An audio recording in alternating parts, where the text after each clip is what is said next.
लालू यादव इसमें अहम भूमिका निभा रहे हैं। जेल से निकलने के बाद लालू यादव की सक्रियता बढ़ गई। लगातार बड़े नेताओं से मुलाकात कर रहे कपिल सिब्बल के घर पर विपक्षी नेताओं की बैठक में भी लालू यादव पहुंचे। इसमें लालू यादव, अखिलेश यादव, शरद पवार, डी राजा और डेविड ओब्रायन भी मौजूद रहे। इसमें बीजेपी सरकार के खिलाफ विपक्ष आगे की रणनीति पर चर्चा कर रही है। आरजेडी मुखिया लालू यादव एक्शन में आ गए हैं। इससे पहले लालू यादव ने शरद पवार, शरद यादव, मुलायम सिंह यादव से भी मुलाकात कर चुके हैं। लालू यादव की सक्रियता को लेकर बिहार में सियासी हलचल भी तेज हो गई है और इसे लेकर लगातार बयानबाजी हो रही है।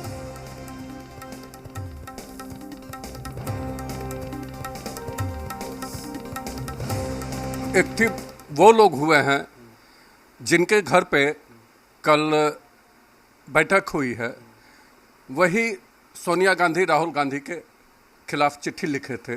उस बैठक में अखिलेश थे, उस बैठक में कपिल सिब्बल के घर पे हुआ था। और एक तरफ शरद पवार वहाँ भी बैठते हैं और अमित शाह से भी घंटों बैठते हैं। इस तरह के बैठक का कोई मतलब नहीं निकलेगा। पहले भी जनता मोदी जी के साथ रहा है, आगे भी जनता मोदी जी के साथ रहेगा। देखिए, ऐसे तो किसी के यहाँ कि किसी निजी फंक्शन में कोई जाता आता है तो उसके राजनीतिक मायने नहीं होते हैं, लेकिन विपक्ष के लोग अगर कपिल सिब्बल जी के जन्मदिन के बहाने अपनी राजनीतिक एकता दिखाने की कोशिश कर रहे हैं तो बड़ी हास्यास्पद सी बात है। अरे ये ऐसे लोगों का एक गठबंधन है जो अति महत्वाकांक्षी है, जनता के द्वारा कई बार नकारे जा चुके हैं। ये लोग अब समय समय पर अपनी एकता दिखाने की कोशिश जरूर करते हैं, लेकिन आप देख लीजिएगा जब तक चुनाव आएंगे इनकी अति महत्वाकांक्षा ही इनके गठबंधन को ले डूबेगी। ये कभी एक साथ एक नाव पर सवार नहीं हो सकते। भारत की जनता जिस तरह के प्रधानमंत्री जी एक्ट कर रहे हैं उससे पूरी जनता तबाह है और सारे पार्टियों को झकझोर दिया है कि एक मंच पर लोग आएँ। ये जनता की डिमांड है, जनता की मांग है और जनता की मांगों पर खरा उतरने के लिए जितने भी प्रतिपक्ष की पार्टियां हैं, पुनः सब पार्टियों में एक अंदर से सुबुगाहट हुई है एक साथ आने की।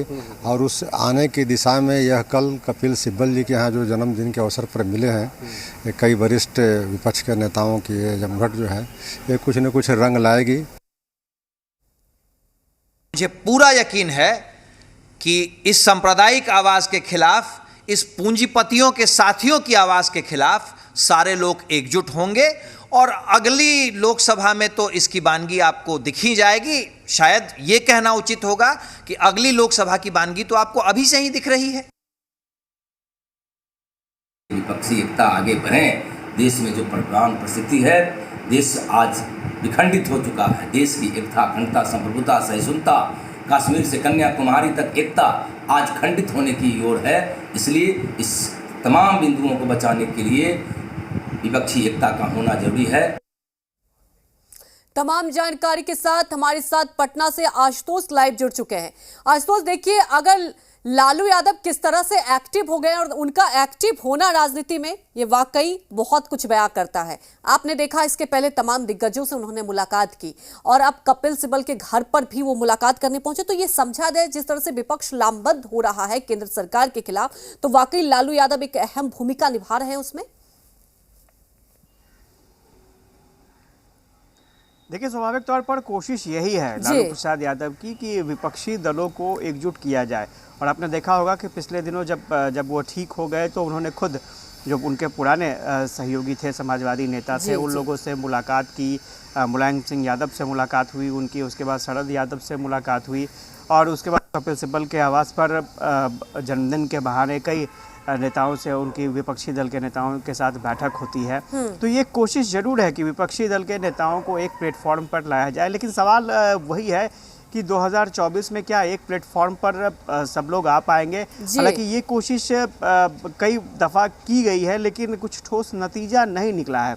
आपने देखा होगा कि जो कांग्रेस पार्टी है, हालांकि कपिल सिब्बल के साथ उनकी बैठक हुई है, लेकिन कांग्रेस पार्टी एक तरह से कह सकते हैं कि राहुल गांधी अपने तरीके से चला रहे हैं। उधर ममता बनर्जी एक अलग कह सकते हैं ध्रुव हैं, जहां पर पावर ऑफ सेंटर बोला जा सकता है ममता बनर्जी को। जी। और कई और ऐसे पार्ट हैं जहां पर ये कहना मुश्किल होगा कि जब तक सभी लोगों को एक मंच पर, एक प्लेटफॉर्म पर ला करके रणनीति तय नहीं होगी, तब तक विपक्षी एकता की बात नहीं कही जा सकती है। हालांकि लालू प्रसाद ने बहुत कोशिश की है, आपने देखा होगा कि शरद पवार से भी उनकी मुलाकात हुई थी जी। तो लालू प्रसाद यादव कोशिश जरूर कर रहे हैं और उनकी कोशिश ये भी है कि जो यूपी में जो चुनाव होने वाला है उस यूपी चुनाव में भी विपक्षी एकता का प्रदर्शन हो और वहां पर भी बीजेपी को चुनौती दी जाए, ताकि फिर उसके बाद 2024 लोकसभा चुनाव में एक मजबूती के साथ एक प्लेटफॉर्म तैयार कर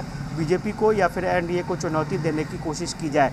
देखना दिलचस्प होगा कि विपक्षी एकता का जो ये नमूना पेश किया गया है इसका कितना असर रहता है। क्या वाकई लालू प्रसाद यादव सबको एकजुट करने में सफल हो देखिए पाते आशुतोष, हैं, ये आपने एक बड़ा सवाल है। अहम बिंदु उठाए यहाँ पे, क्योंकि आपको याद होगा 2019 के चुनाव से पहले भी ऐसे विपक्ष लामबंद हुए थे। वो मंच भी आपको याद होगा जब एक साथ मंच पर हाथ उठाया गया था, लेकिन क्या होता है कि जमीनी हकीकत पर वो दिखाई नहीं देता, क्योंकि सबकी देखिए अपनी यहाँ पर कहीं ना कहीं आप सब समझ सकते हैं मंसूबा भी है। अब देखने वाली बात है कि अब लालू यादव जिस तरह से सक्रिय हुए हैं, वाकई इसका असर बिहार में भी देखने को मिल रहा है। और लालू यादव की बात करें तो देखिए जब भी वो सक्रिय होते हैं तो कहीं ना कहीं कुछ राजनीति में जरूर होता है। हमारे साथ जुड़ने के लिए आपका शुक्रिया।